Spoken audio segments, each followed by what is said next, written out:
एक एक दोहे पर ज़्यादा समय लग जा रहा है, तो हम थोड़ा सा जल्दी चलेंगे।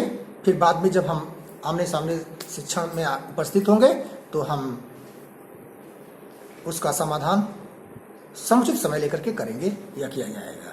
तो दूसरा ध्यान दीजिए कि दीपक दिया तेल धरी, पाती दई अघट, पूरा किया बिसाहुड़ा, बहुरिन आवै हट।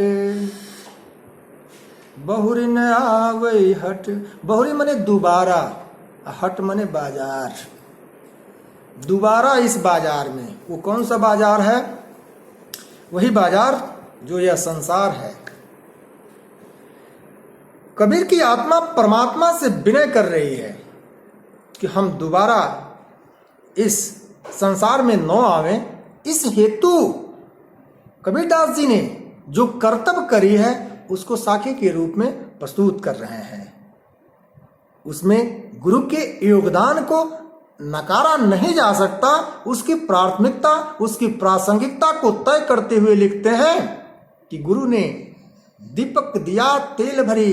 गुरु ने जो हमें दीपक दिया, दीपक किसका प्रतीक है? ज्ञान का। गुरु ने हमें जो ज्ञान रूपी दीपक दिया उसमें तेल भरा हुआ है। और बाती दई अघट, दीपक के लिए जो हम बत्ती लगाते हैं और उस बत्ती में उन्होंने जो बत्ती दी है अर्थात गुरु ने, वह कभी अघट, घट मने घटना और मने नहीं, कभी घटने वाला नहीं है। तो इस प्रकार पूरा किया बिसाहुड़ा। बिसाहुड़ा मने जन्म मरण का चक्र। अब हमने जन्म मरण के चक्र को पूरा कर लिया, इसलिए कि हमारी आत्मा ने परमात्मा का साक्षात्कार कर लिया गुरु द्वारा दिए गए ज्ञान रूपी दीपक के चलते। तो बहुरी न आओ हट, बहुरी मने दोबारा, हट मने बाजार। अब हमें फिर दोबारा इस बाजार में नहीं आना है।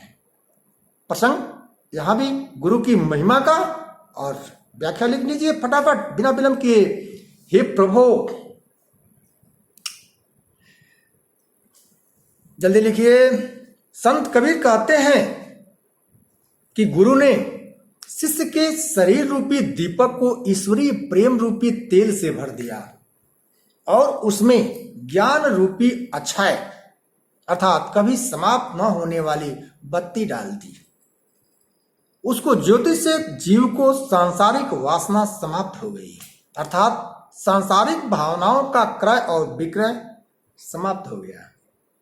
परिणामतः जीव को आवागमन के चक्र से मुक्ति मिल गई। परिणामतः जीव को आवागमन के चक्र से मुक्ति मिल गई। अब उसे संसार रूपी बाजार में फिर नहीं आना पड़ेगा। यहां कबीर ने प्रतीकात्मक शैली का प्रयोग किया है। इसके एक और अर्थ भी हो सकता है, एक सत्संग में भी हो सकता है, एक बेसर पक्ष में भी हो सकता है। आप किसको ग्रहण करते हैं या सब में से छांटकर समन्वित रूप से ग्रहण करते हैं, आपकी भाव व्यंजना दिखी जाएगी, आपकी भाव देखे जाएंगे, न कि पुस्तकीय व्याख्या को लिपिबद्ध के रूप में अक्षरशः देखा जाएगा। अस्तु, इसमें ईश्वरीय प्रेम को तेल और ज्ञान को बत्ती और दीपक को संपूर्ण बताकर अर्थात ज्ञान की प्रमुखता को गुरु के द्वारा दिखाकर इस दोहे की प्रासंगिकता को प्रमुख बनाया गया है। अब आगे इसमें वही सब कुछ जो काव्यगत विशेषताएं हैं, सब जो ऊपर था वही नीचे है। अब आगे देख लीजिए, हमारा 4 मिनट बीतने जा रहा है, अधिक हो गया।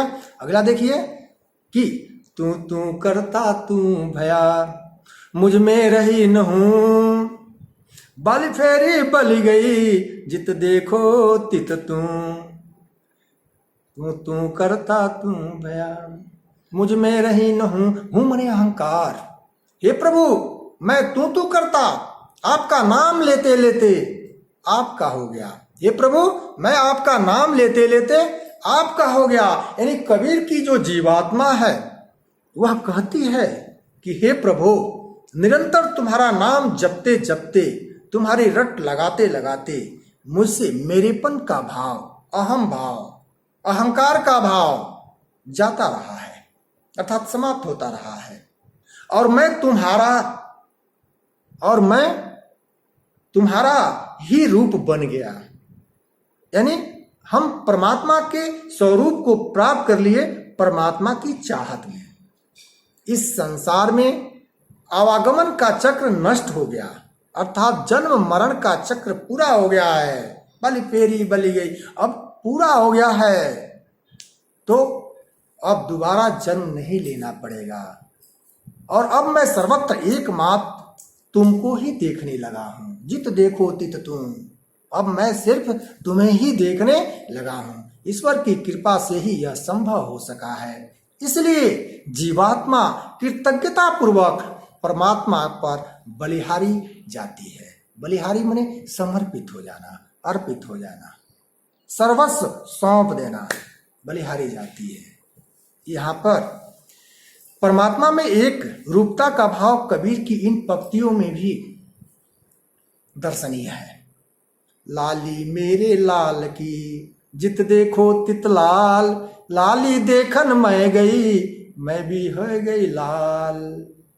तो यहाँ भी शैली मुक्तक यानी जो ऊपर हमने आपको बताया है वो सभी काव्यगत सौंदर्य काव्य विशेषताएं यहाँ भी हैं, आप उसे नोट करें।